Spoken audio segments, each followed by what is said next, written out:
Olá meus caros, aqui é o Corvo. Há um bom tempo eu não comento sobre Hellraiser no canal.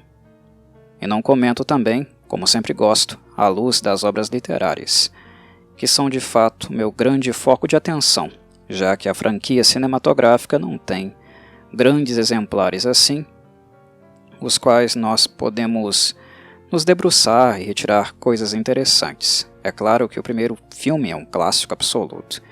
É um filme muitíssimo bom, mas a franquia de Hellraiser como um todo não é lá essas mil maravilhas. Principalmente no que diz respeito a respeitar os conceitos elaborados por Clive Barker e fazer uma boa representação dos seus personagens e do ambiente, mundo onde eles se situam. Claro, tanto no que diz respeito ao mundo humano como também no inferno, né? Bem, no vídeo de hoje eu quero quitar duas pendências. Uma é falar um pouco mais sobre Hellraiser no canal.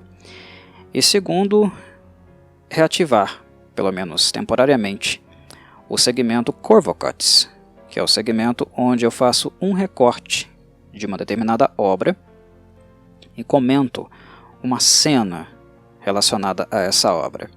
Não estarei abordando aqui todo o filme Hellraiser de 87, até porque não é este o objetivo. Eu já fiz isso no canal, esse vídeo completo, uma análise sobre o filme, a obra como um todo, está lá na playlist do Cine Corvo, e aqui no Corvo Cuts eu irei fazer um recorte, selecionar uma cena para comentar um aspecto em especial, à luz, claro, do próprio filme, mas também à luz dos livros do Clive Barker.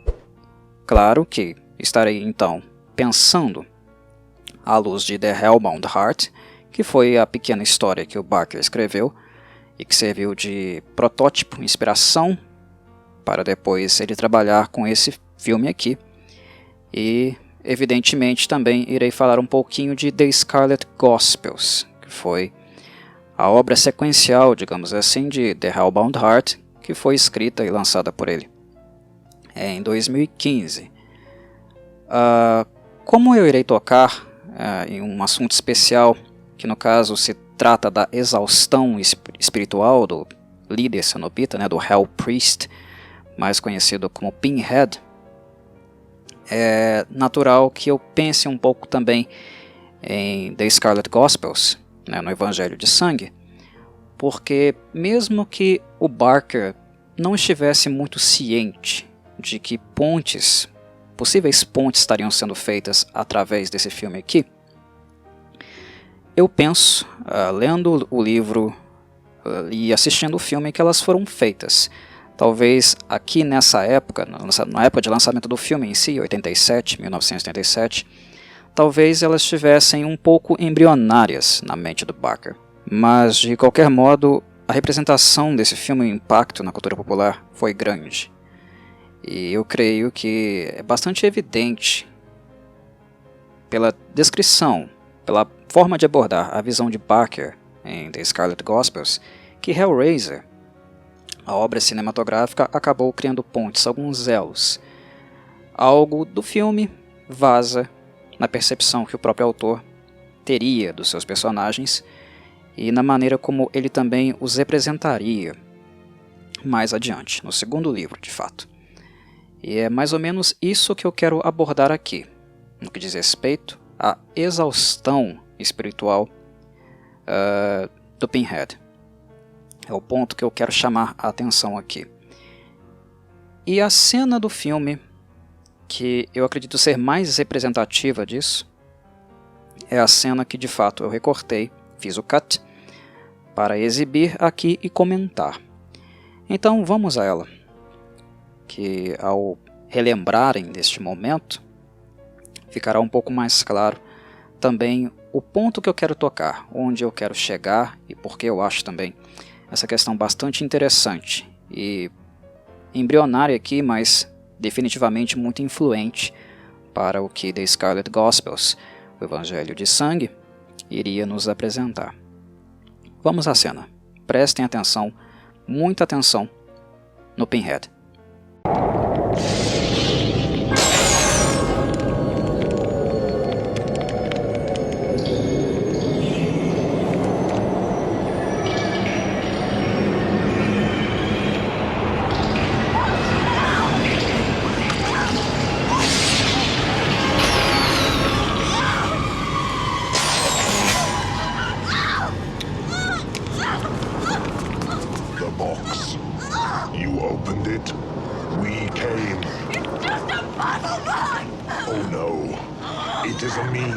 to summon us. Who are you? Explorers in the further regions of experience.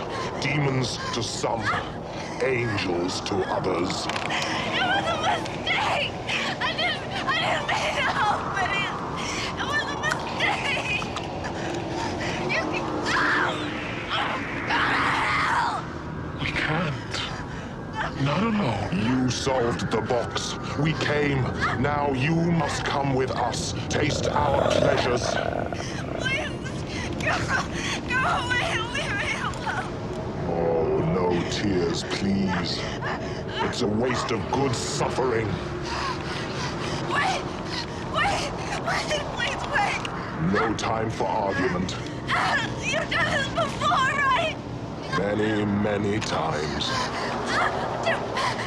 To a man called Frank Cotton. Oh, yes. He escaped you. Nobody escapes us. He did. I've seen him. Impossible. He's alive. Supposing he had escaped us. What has that to do with you? I can lead you to him, and you can take him back instead of me. Perhaps we prefer you. I want to hear him confess himself. Then, maybe... But if you cheat us, we'll tear your soul apart. Muito bem, é esta a cena. Por sinal, a minha cena favorita do primeiro filme, que também o meu filme preferido da franquia, o único que eu realmente ligo de fato. Porque, embora há diferenças muito sensíveis entre filme e livro, o primeiro filme ainda tem, né, o feel, né, o flavor, a sensação, a conexão de fato com a ambientação, os conceitos do livro do Barker. Ele estava envolvido com o livro, obviamente, e também estava envolvido com o filme. Então essa aproximação acabou sendo um pouco mais facilitada em virtude disso. Mas vamos ao que de fato interessa. A exaustão. Eu não sei se vocês percebem nesta cena, mas o Pinhead ele é bem diferente dos demais cenobitas, dos hierofantes da Ordem de Gash. E não que os demais cenobitas também não sejam diferentes entre si. Embora eles façam parte de uma organização, né, uma seita, digamos assim, né, uma instituição muito organizada, que é a Ordem de Gash, muito dogmática, com princípios muito rígidos, há ainda traços de individualidade em alguns cenobitas. E talvez esse núcleo individual de uma esfera muito particular de um ser, digamos que ele é mais forte no Pinhead do que em qualquer outro cenobita. Porque, de certa forma, os cenobitas, quando são inseridos abruptamente, né, quando são submetidos aos inomináveis flagelos da Ordem de Gash, a primeira coisa que eles perdem é justamente a individualidade, suas identidades, aquilo que os define, né, como únicos, suas personalidades. Eles são flagelados, inclusive, neste aspecto. É um flagelo corporal, é um flagelo mental, emocional e também uma completa cisão de suas biografias, identidades, personalidades anteriores. É um flagelo profundo e total. De certo modo, eles são instrumentos da Ordem de Gash. Eles são como apêndices dessa ordem, unos com ela. E, pelo menos a princípio, em tese, espera-se que os cenobitas sejam engrenagens do dogma, né, dos preceitos desta ordem infernal macabra. Só que Pinhead é diferente. Pinhead é como se fosse a ovelha negra da Ordem de Gash. A ovelha negra. A ovelha negra desta instituição, desse culto, dessa seita macabra. porque mesmo aceitando-se, incorporando, vestindo perfeitamente a roupa, né, a carapuça de um cenobita clássico, mesmo fazendo rigorosamente bem as abominações que ele faz, ele é um cenobita que questiona, ele é um cenobita inconformado, ele é um cenobita que não aceita as coisas como elas são. E muito além dos seus colegas cenobitas, ele tem a percepção de como as coisas são, a um nível sensorial, cognitivo do Pinhead, que o leva a perceber as coisas como elas são, a sua organização, a sua rigidez, a sua atrofia, e ele percebe e sente essa organização, as formas como as coisas estão dispostas, a dinâmica entre os interesses do inferno e os interesses, o desejo dos humanos, as perversões humanas que os levam a entrar em contato, pelo menos através da conjuração, intencional ou não, dos cenobitas ao mundo humano. Pinhead tem essa percepção, ele tem essa sensibilidade. Não necessariamente os outros cenobitas possuem isso, porque eles foram tão brutalizados, eles foram tão ceifados, né, em todas as perspectivas, todas as dimensões únicas deles como seres, que eles simplesmente funcionam para tornar o dogma o objetivo da Ordem de Gaash factível, né? Concluir esse objetivo. Eles são realmente engrenagens, embora eles sejam diferentes. Aqui nós percebemos como a female Cenobite, né? A cenobita feminina, como ela está muito, mas muito brutalizada a ponto de literalmente estar no automático. Ela é agressiva, mas o foco mental dela é realizar a tarefa. É experimentar a vítima. E levar a vítima a experimentar os distorcidos esplendores os quais eles, cenobitas, gozam. O foco dela é inteiramente nisso. É como se ela fosse um robozinho. O Shatterer, né, o Cenobite musculoso, ele é basicamente isso. É como se fosse a expressão física, muscular, né, dominante, intimidadora do ponto de vista físico. Algo que não necessariamente é requerido para um cenobita poderoso como o Pinhead. Ele intimida só com palavras, não precisa de músculo. Sem falar do poder, né, telecinético que ele possui. Mas enfim, Shatterer está aqui. Como um cão, né, um cão de guarda. Pega, tio, caça, morde, prende. Ele também tem essa função, né, essa função muscular, de intimidar com o corpo, a qual ele cumpre muito bem. E temos o Butterball, que é luxúria, lascívia, né? Essa criatura horrenda que está ali única e exclusivamente para se deliciar com aquilo que os demais irão fazer. Há diferenças neles, físicas, né? Do ponto de vista pragmático, eles têm funções também diferentes, eles trazem perspectivas diferentes de um mesmo cenário, formas diferentes de experimentar, lidar, entrar em contato com a vítima, mas ainda assim eles são ferramentas, eles são engrenagens. O Pinhead sim, ele é, só que ele aparenta ser há muito tempo, a ponto disso ter causado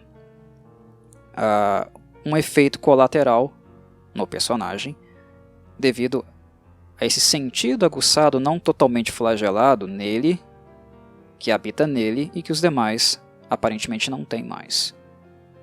A Ordem de Gaash é inquestionável para os outros cenobitas. Para o Pinhead, não.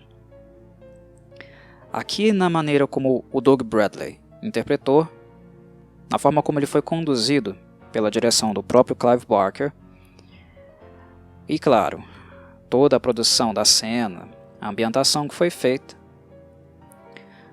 nos dá a impressão que a dinâmica aqui, os sentimentos do cenobita, tem dois polos. Um é da agressividade. Ele é agressivo, ele é violento, ele é intimidador. A expressão dele é agressiva. Nota-se. Mas ela é acompanhada de um profundo cansaço, na maneira como ele cerra os olhos, no aspecto negro predominante, né? Os pontinhos de luz muito pequenininhos, como se estivessem se esvaindo completamente, né? Uma alma drenada. A expressão facial dele, mesmo com essa quantidade imensa de pinos, pregos, cravados na estrutura cranial, mesmo tão flagelado, sente-se cansaço, estafa, um profundo tédio, e um tédio que talvez desencadeie essa agressividade, né? Essa tendência do Pinhead de ir direto ao ponto. Ele já escutou choradeira muitas vezes, lamentações muitas vezes, e além disso ele já fez isso vezes demais. E como sua sensibilidade é maior do que os outros cenobitas completamente flagelados, isso acabou acarretando problemas. Problemas, no caso, para a Ordem de Gaash, não apenas para os humanos que tiveram a desventura de encontrar a configuração do lamento e conjurar um cenobita. Eu também falo disso. É um cansaço em todas as dimensões que afeta o mundo humano, mas que afeta também o inferno. Essa percepção e esse conceito ainda não estavam devidamente desenvolvidos aqui. Como eu falei anteriormente, pode ser que era uma manifestação criativa inconsciente de Clive Barker, que, querendo ou não mexeu mais no personagem depois que The Hellbound Heart foi publicado. Não era a intenção do Barker tornar Hellraiser uma franquia, contar várias histórias, prosseguir na narrativa. Não, ele era um autor de conceitos, os quais para ele eram interessantes, pertinentes, tinha sua própria estética, mas a partir do momento que ele pegava um conceito e o trabalhava, tinha começo, meio e fim, ele terminava e pronto, era isso. Ele não ficava batendo na mesma tecla, né, ou fazendo uma reciclagem dos seus conceitos. Mas, nos contos do Barker, por exemplo, na obra Os Livros de Sangue, ou mesmo conceitos que ele apresentou em The Hellbound Heart, nem todos eles são explorados profundamente ou fechados. Eles deixam algumas brechas. Eles dão alguns indicativos que ele pode pegar para trabalhar ou não. No caso, ele demorou muito tempo para retomar esse trabalho. Ele escreveu o Evangelho de Sangue, The Scarlet Gospels, em 2015, ou seja, levou muito tempo. Mas aqui nós percebemos essa deixa, essa estafa. Pinhead está estafado.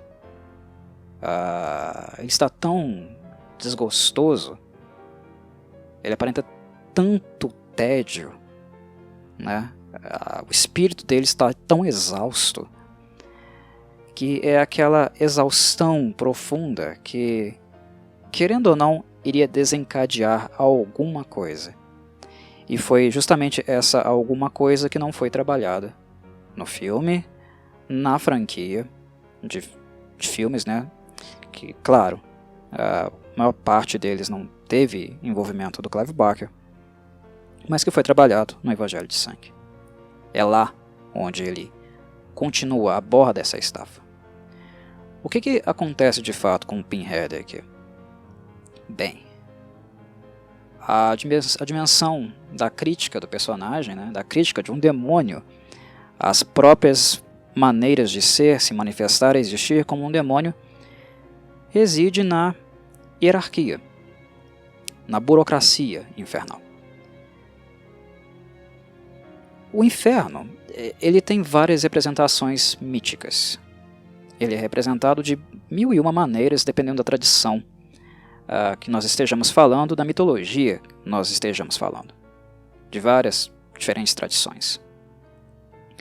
O inferno do Barker não é tão descrito, organizado, trabalhado como, por exemplo, o do Dante Alighieri, em A Divina Comédia.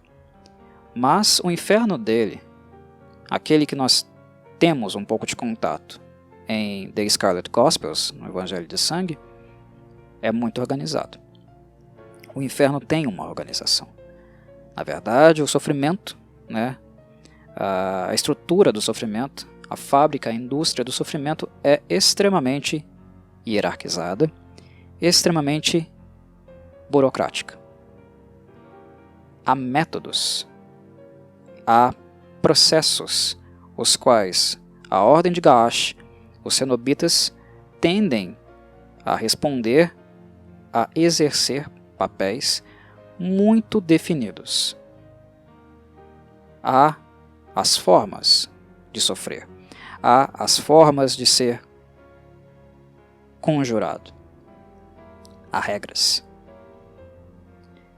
E é exatamente essa organização dura, essa burocracia da Ordem de Gaash, e que é representativa do inferno, né, do conceito de inferno que o Clive Barker pensou em sua obra, que estafa o Pinhead.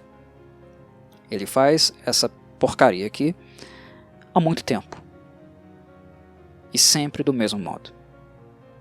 Isso se tornou enfadonho para ele. O inferno criou um demônio,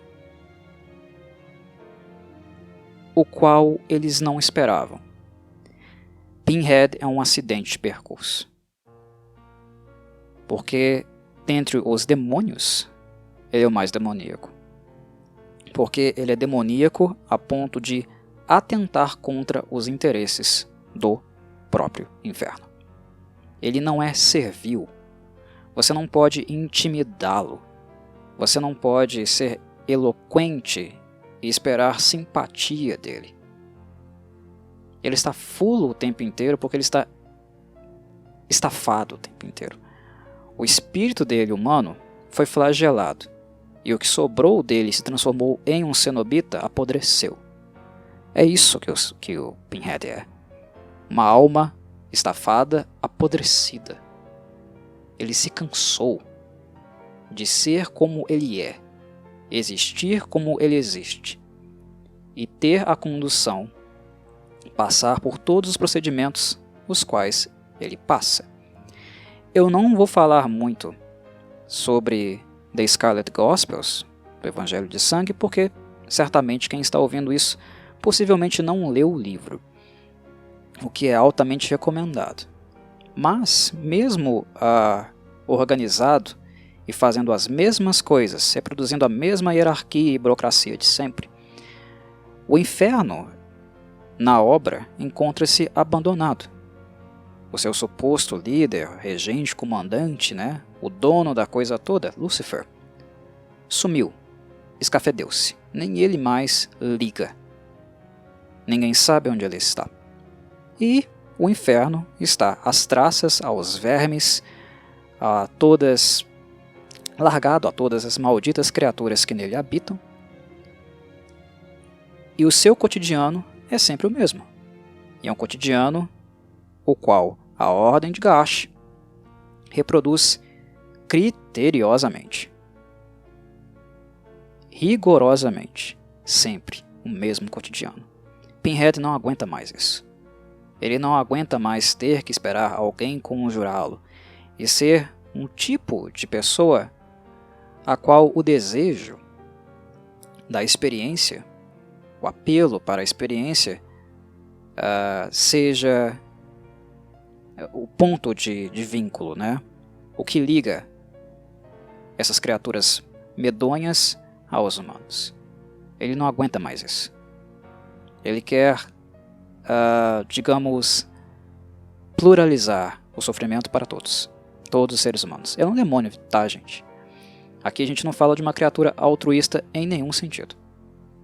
Só que o Pinhead ele é tão cansado, tão estressado e tão estafado, esse cansaço que vocês percebem na expressão dele aqui, que pode ser inconsciente, embrionário, como falei, e iria desencadear lá no Evangelho de Sangue,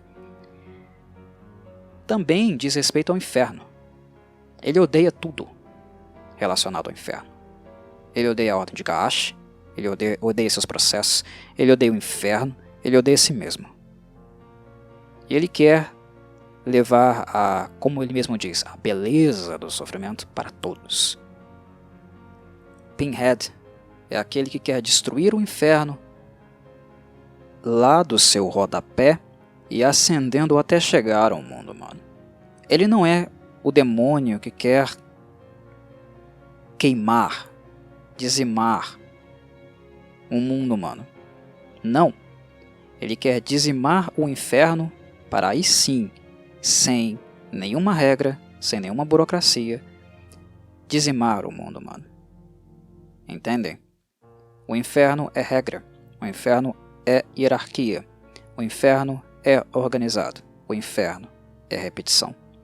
Ele quer quebrar com a engrenagem, ele quer quebrar com a norma, com a ordem. O nome Ordem de Gaash não tem esse nome por acaso. É um sistema muito ordenado. Ele odeia isso.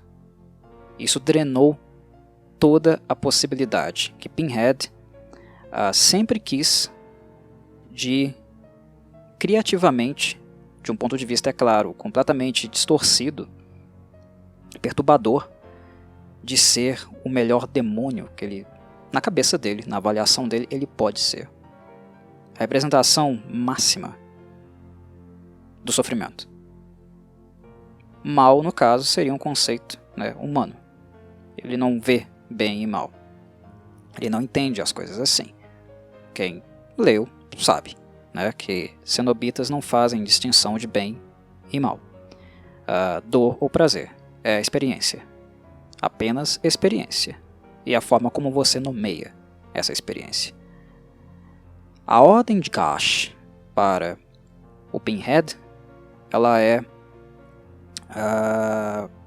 contraditória, porque ela se organizou tanto, ela burocratizou-se tanto, seus processos são tão bem definidos, que a espontaneidade, o diferente, né, nas ondas, nos oceanos de possibilidades do sofrimento, não podem mais ser atingidos. Então, perversamente, a Ordem de Gaash, no Pinhead, criou um molde, né? Flagelou um espírito humano, mas nesse processo de produção de demônios, ele é aquele molde imperfeito, porque ele não se ordena mais. Ordenou-se, foi ordenado, obrigado a isso, por muitas e muitas gerações, né? Por muito, muito tempo. Mas não mais. Ele é a ovelha negra das ovelhas negras. Ele é o demônio que vai destruir o inferno, porque o inferno é ordenado demais. E quando ele se ordena demais, ele impossibilita a pluralidade, todas as possibilidades não pensadas, não contempladas, de exercer o sofrimento.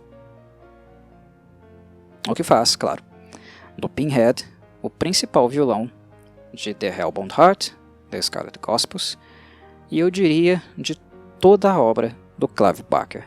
Não há nada na obra dele que seja tão cruel, seja tão perverso, seja tão demoníaco, a ponto de deixar, né, no chão, nos seus pés, o próprio inferno. Isso é o Pinhead. E essa cena do primeiro filme, Hellraiser, de 1937, esse é o momento mais próximo na interpretação do Doug Bradley. Esse é o momento mais próximo que nós temos dessa estafa que irrita, dessa estafa que faz com que, de fato, o Pinhead, ou Hell Priest, né, já que ele não gosta do apelido, não é o nome dele, lembrando que é sempre um apelido que deram para ele. Essa é a cena onde já demonstra essa estafa, essa irritabilidade que irá fazer com que a engrenagem dele se solte de toda a organização, né, do construto, né, da estrutura da engrenagem maior, que é a engrenagem chamada Ordem de Gash. Eu acho que essa cena é emblemática. E em toda a obra cinematográfica, nada como essa cena aqui se repetiu. Essa cena é o Pinhead puro. Todo o resto tem alguma distorção, né? É claro que a gente pode aprofundar mais nessa discussão e relembrar, né, que em The Hellbound Heart a expressão dele não é nem tanto masculina assim, né? Uma das características mais marcantes dos cenobitas originais do Barker era o flagelo extremo a ponto de nós não conseguirmos discernir gênero. Não há mais questão de gênero envolvida aqui, né? Então, nós podemos fazer também esse apontamento.